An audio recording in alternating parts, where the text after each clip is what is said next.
Lighting in Blender can be tricky. Setting up lights can be time consuming, and even then, sometimes your model will look flat or look like it's missing something.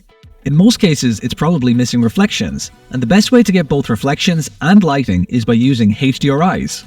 So in this video, I'll show you how to set up a HDRI and also how to create a drag and drop HDRI setup so that you can easily create lighting for your scenes. A HDRI, or High Dynamic Range image, is an image that contains lighting information. It combines multiple different images of the same scene at different exposures and saves them in special file formats like .hdrs or .exors. If you ever change the brightness of a HDRI, it will then be able to give you the correct lighting information for that brightness. Whereas changing the brightness of a regular image, especially darkening it, will only make the image darker. The bright parts of the image will turn grey because it doesn't have any other information to use. You can use HDRIs to light your entire Blender scene, but the result changes depending on the render engine. Using HDRIs with Eevee will only give you reflections, however Cycles uses the HDRIs for both lighting and reflections. First of all, we need a HDRI to use, and you can find them on tons of sites, but the one I mainly use is Polyhaven. They have thousands of free HDRIs, just select whichever one you want and download it. You can choose whatever resolution you want, but 4K is more than enough. You can create your own HDRI by using a tripod and a camera, but it's a lot of work. You have to take enough pictures so that you can stitch them all together into a 360-degree image, and then you also need to use different exposures to capture brighter or darker images for each angle. Alternatively, you can use a 360 camera, but they can be expensive. Unless you have some very specific needs, just download your HDRIs. For most people, it's just not worth the trouble. Now that we have our HDRI, we can set it up in Blender. I've created a very simple scene here with a metallic sphere and a plane, just so we can see what the reflections and shadows look like. Okay, I'm going back to Blender. This is where I was at.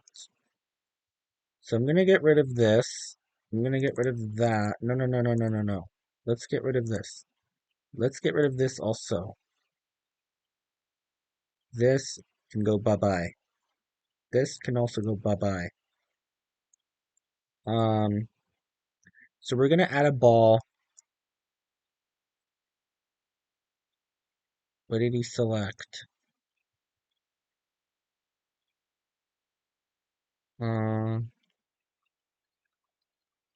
It's not worth the trouble. He selected now that we have our right? HDRI, we can set it up in Blender. I've created UV sphere. That's what he selected. Okay.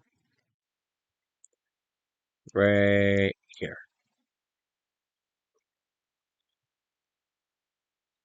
All right, we'll pay attention to right here. And then what else? Get rid of that tab. created a very simple scene here with a metallic sphere and a plane. HDRI, we can set it up in Blender. I've created a very simple scene here with a metallic shade smooth. You always want to shade smooth. Okay. sphere and a plane. HDRI, we can set it up in Blender. I've created a very simple scene here with a metallic sphere. And then that material thing. Here and a plane. Just so we can see what the reflect.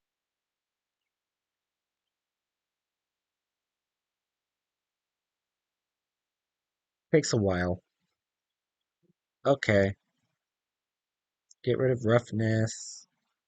Reflections and shadows look. Created a very simple scene here with a metallic sphere and a plane. Just so we can see what the reflections and shadows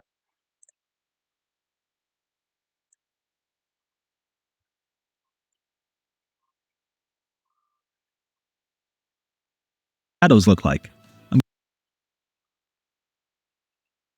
Let's go to layout. See if there's any real difference. And let's wait. Wow, it does work. Okay, nice. I wanted to add something else. That'll be in the next video.